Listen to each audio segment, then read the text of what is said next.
बिस्मिल्लाहिर्रहमानिर्रहीम। अस्सलाम वालेकुम नाज़रीन, मैं हूं फैयाज़ राजा और आप देखते हैं मुझे मेरे यूट्यूब चैनल और फेसबुक पेज के ऊपर। नाज़रीन, इस वक्त मैं आपकी खिदमत में आज की सबसे बड़ी और अहम एक ब्रेकिंग न्यूज़ के साथ आपकी खिदमत में हाजिर हुआ हूँ। इस ब्रेकिंग न्यूज़ की तफसीलात जो है वो आपको इस वीडियो के अंदर बताई जाएंगी और इस खबर के अंदर की खबर यानी अंदर की बात क्या है वो भी जो है वो आपसे शेयर की जाएगी। खबर बहुत बड़ी है, ये कहा जाना चाहिए कि इन दिनों की सबसे बड़ी खबर है और वो ख़बर ये है कि DGISPR की जानिब से एक ट्वीट किया गया है और उस ट्वीट के अंदर ये बताया गया है कि पाक फ़ौज के अंदर 6 जो हैं जर्नैल, मेजर जर्नैल, उनको तरक्कियां दे दी गई हैं और उनको लेफ्टिनेंट जनरल जो है वो बना दिया गया है। इस हवाले से तफसीलात आपको बताएंगे कि ये तरक्कियां क्यों हुई हैं, ये 6 जर्नैल कौन से हैं और इमरान खान की मुशावरत से जनरल कमर जावेद बाजवा ने इस मौका के ऊपर ये बड़ा और अहम फैसला जो है वो क्यों किया है। और दूसरी चीज़ जो आपकी खिदमत में पेश करेंगे इस वीडियो के अंदर वो ये है कि इस बड़े फैसले के बाद पाकिस्तान डेमोक्रेटिक मूवमेंट की सफ़ों में खलबली क्यों मच गई है। पाकिस्तान डेमोक्रेटिक मूवमेंट जो कि अपोजिशन की 11 जमातों का इकट्ठ है, जो कि इस वक्त हुकूमत के ख़िलाफ़ एक तहरीक चलाए हुए हैं, नाम नहाद तहरीक, 4 शहरों में जलसे कर चुके हैं लेकिन कोई खातर ख्वाह कामयाबी हासिल नहीं हो पाई। और आज की ताज़ा तरीन इतलात ये भी हैं कि जो PDM की क़यादत है आसिफ अली जरदारी और मौलाना फजल रहमान, उनके दरमियान जो है वो राब्ता भी हुआ है और इस राब्ते के अंदर जो है वो PDM की हिकमत अमली तब्दील करने के हवाले से इत्तफाक़ राय पाया गया है।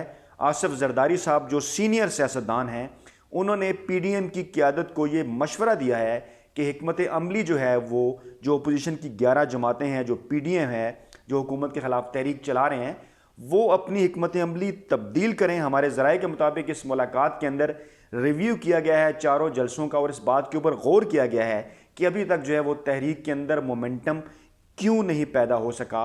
और इसके साथ साथ आखिरी इक़दाम के ऊपर, हसास इक़दाम के ऊपर, उन इक़दाम के ऊपर भी गौर किया गया जिसके मुतालिक PDM ने ऐलान किया था दिसंबर जनवरी के अंदर लाहौर में और इस्लामाबाद में जलसे करने के साथ साथ इस्लामाबाद की तरफ लॉन्ग मार्च करने का। और ये अहम तरीन मौका क्या था दिसंबर के अंदर, पाकिस्तान के अंदर क्या अहम तब्दीलियां होने वाली थी, इससे PDM क्या फ़ायदा उठाना चाहती थी, जो कि हम गुज़श्ता तकरीबन 1 माह पहले आपको अपनी एक वीडियो के अंदर हम बता चुके हैं।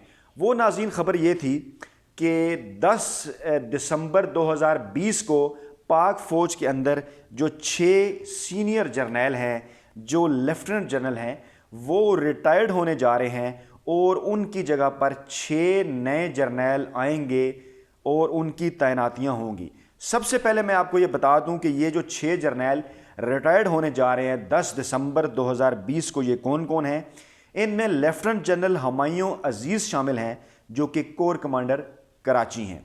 दूसरे जर्नैल लेफ्टिनेंट जनरल नईम अशरफ हैं जो पाक आर्मी की स्ट्रेटजिक जो कोर है मुल्तान कोर, उसकी सरबराही कर रहे हैं। बिल्कुल, कोर कमांडर कराची और मुल्तान कोर दोनों ही इंपॉर्टेंट कोर हैं। और फिर इसके साथ साथ लेफ्टिनेंट जनरल मोहम्मद अफजल हैं जो चेयरमैन NDMA हैं।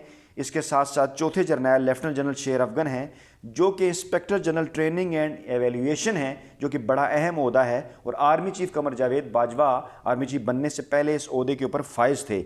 इसके साथ साथ आर्मी स्ट्रेटजिक फोर्स कमांड के जो सरबराह हैं लेफ्टिनेंट जनरल काजी इकराम, वो भी रिटायर होने जा रहे हैं। और इसके साथ साथ फिर लेफ्टिनेंट जनरल बिलाल अकबर हैं जो चेयरमैन पाकिस्तान आर्डिनेंस फैक्ट्रीज़ हैं। तो इस तरह से नाज़रीन ये वो 6 जर्नैल हैं जो 10 दिसंबर 2020 को रिटायर हो रहे थे।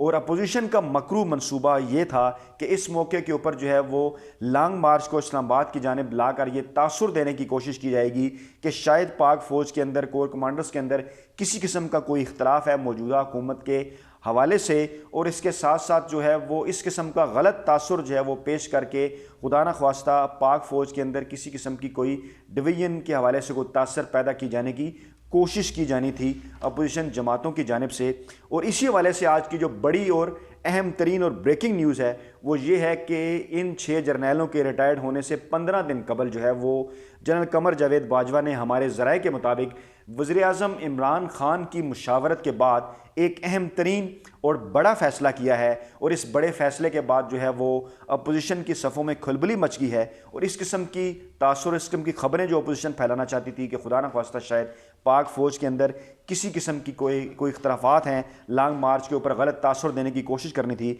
वो जो तमाम तर अफवाहें हैं वो दम तोड़ गई हैं। तो जो ISPR की जानिब से ट्वीट किया गया है, उस ट्वीट के अंदर क्या तफसीलात हैं वो मैं आपके साथ शेयर करना चाहूँगा। 6 जो मेजर जनरल हैं पाकिस्तान के इस वक्त सीनियर तरीन, उनको जो है वो लेफ्टिनेंट जनरल के ओहदे के ऊपर उनको तरक्की दे दी गई है। जो सबसे बड़ी अहम और बड़ी तरक्की है वो मेजर जनरल आसिफ गफूर की है, जो साबिक DGISPR रह चुके हैं। मौजूदा DGISPR से पहले मेजर जनरल आसिफ गफूर, जिन्होंने अपनी प्रेस कॉन्फ्रेंस और अपने ट्वीट्स के हवाले से जो है वो खासी शोहरत हासिल की, मेजर जनरल आसिफ गफूर को जो है वो लेफ्टिनेंट जनरल बना दिया गया है। और ये दूसरे जर्नैल हैं ऐसे जिनके पास पहले DGISPR का ओहदा था। इससे पहले आसिम सलीम बाजवा भी मेजर जनरल थे, वो लेफ्टिनेंट जनरल हुए, और उसके बाद अब मेजर जनरल आसिफ गफूर जो हैं वो लेफ्टिनेंट जनरल बना दिए गए हैं। दूसरे मेजर जनरल जिनको तरक्की दी गई वो मेजर जनरल अख्तर नवाज़ हैं, जिनको लेफ्टिनेंट जनरल बना दिया गया है। तीसरे जर्नैल सरदार हसन अज़हर हयात, मेजर जनरल सरदार हसन अज़हर हयात, इनको भी लेफ्टिनेंट जनरल के ओहदे के ऊपर तरक्की दे दी गई है। इसके साथ साथ मेजर जनरल फयाज़ गनी हैं, उनको भी लेफ्टिनेंट जनरल बना दिया गया है। इसी तरह से 5वें मेजर जनरल सरफराज अली हैं, जिनको लेफ्टिनेंट जनरल के ओहदे के ऊपर तरक्की दे दी गई है। और 6ठे जनरल जो हैं वो मेजर जनरल मोहम्मद अली हैं, जिनको लेफ्टिनेंट जनरल बना दिया गया है। इस तरह 15 दिन कबल ही 6 जर्नैलों के रिटायर्ड होने से पहले नए जो 6 लेफ्टिनेंट जनरल हैं उनको तरक्कियां दे दी गई हैं। मेजर जनरल को लेफ्टिनेंट जनरल बना दिया गया है। और आइंदा आने वाले जो चंद रोज़ हैं, उन चंद रोज़ के अंदर इन अहम तरीन ओहदों के ऊपर जो है वो तैनातियाँ होनी हैं। वो अहम तरीन ओहदे क्या हैं? उनमें कोर कमांडर कराची हैं, उनमें मुल्तान की कोर पाक आर्मी स्ट्रेटजिक कोर जो है उसके सरबराह हैं, उसमें चेयरमैन NDMA शामिल हैं, IG ट्रेनिंग एंड एविलिएशन शामिल है, और आर्मी स्ट्रेटजिक फोर्स की कमांड की सरबराही भी सौंपी जानी है, और इसके साथ साथ चेयरमैन पाकिस्तान आर्डिनेंस फैक्ट्रीज़। इसके साथ साथ जो अस्करी ज़राए हैं, जो दिफाई ज़राए हैं, जो इस्लामाबाद के दिफाई तज्ज़ियाकार हैं, उनका ये भी दावा है, और इस हवाले से हम एक ख़बर जो है वो पहले भी अपने नाज़रीन की खिदमत में पेश कर चुके हैं इस वीडियो के अंदर। कुछ अर्सा पहले ये भी कहा जा रहा है कि DGISI के ओहदे के ऊपर भी जो है वो तब्दीली होनी है। और इस वक्त जो है वो जनरल फैज़ हमीद जो कि DGISI हैं, जो है वो ISI के सरबराह हैं, उनको जो है वो कोर कमांडर कराची जो है वो लगाए जाने का इम्कान है। और इस किस्म की भी क्योंकि बाज़ ज़राए का दावा है, बाज़ ज़राए की ख़बरें हैं कि मौजूदा आर्मी चीफ़ की रिटायरमेंट के बाद, क्योंकि एक बड़ा अहम नाम है जनरल फैज़ हमीद का नए आर्मी चीफ़ के हवाले से, इसलिए उनके लिए किसी कोर की जो कमांड करना है वो ज़रूरी है। तो इसलिए ये भी ख्याल किया जा रहा है कि इस मौके के ऊपर आइंदा 10 से 15 दिनों के अंदर ये जो अहम और स्ट्रेटजिक तब्दीली है ये भी होगी। अब नाज़रीन, हम बात करते हैं PDM की नई हिकमत अमली के हवाले से, जिसमें आसिफ जरदारी ने मौलाना फजल रहमान को मशवरा दिया कि हिकमत अमली तब्दील की जाए, क्योंकि कोई भी हिकमत अमली जो है वो PDM की कामयाब नहीं होने पा रही। और इस मौके से फ़ायदा उठाने का फ़ैसला किया गया था दिसंबर के अंदर, जो पाक फ़ौज में तब्दीलियाँ और तैनातियाँ होनी थी, लेकिन बरवक्त इक़दाम के बायस जो है वो अपोजिशन अब इस हवाले से भी किसी किस्म का कोई फ़ायदा इन अफवाहों से नहीं उठा सकती कि खुदा न ख्वास्ता किसी किस्म के कोई इख्तलाफात हैं पाक फ़ौज की सफ़ों के अंदर, या हुकूमत और जो पाकिस्तान की अस्करी क़यादत है वो शायद एक पेज पर नहीं। ये तमाम तर जो अफवाहें हैं वो आज की इस बड़ी ब्रेकिंग न्यूज़ के बाद, इन तैनातियों के बाद जो हैं वो दम तोड़ गई हैं। नाज़रीन, तो ये थी आज की बड़ी ख़बर जो मैंने आपसे शेयर करना ज़रूरी समझा। अपना बहुत ख्याल रखिएगा। अल्लाह हाफ़िज़।